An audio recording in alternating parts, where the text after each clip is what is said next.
We begin tonight in Pittsburgh, where Governor Josh Shapiro delivered a keynote address on political violence across the country at the 2025 Eradicate Hate Global Summit. His speech comes on the heels of the deadly shooting of conservative political activist Charlie Kirk.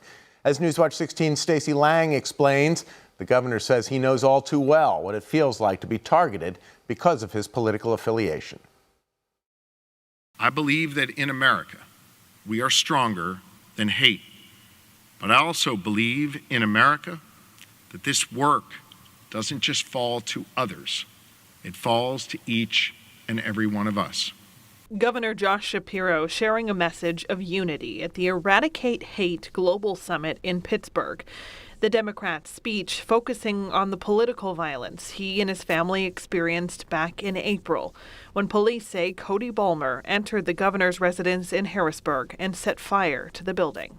Just hours before, we had gathered in the state dining room for our Seder to celebrate the first night of Passover in the very room that the arsonist broke into and set on fire.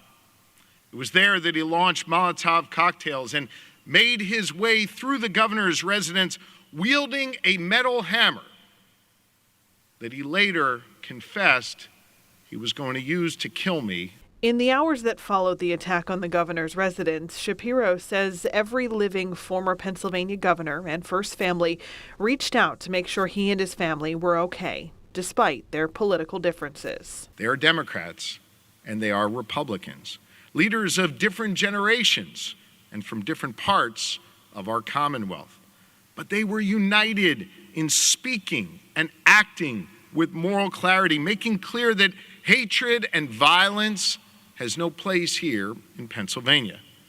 Pennsylvania leaders from different parties speaking with one voice to reject the dark cycle of violence and instead bring light. Governor Shapiro's address comes as political violence is on the rise across the country.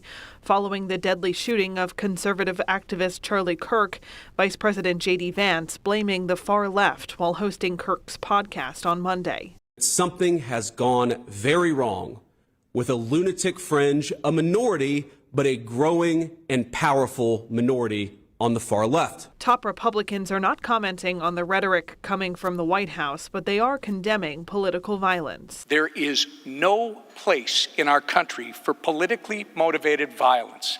None.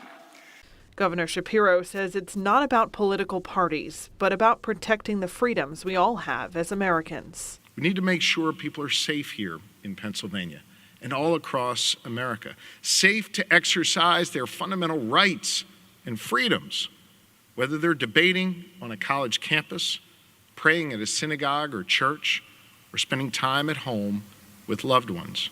The man police say set fire to the governor's residence, Cody Balmer, waived his right to a preliminary hearing on arson charges late last month. He is locked up in Cumberland County Prison.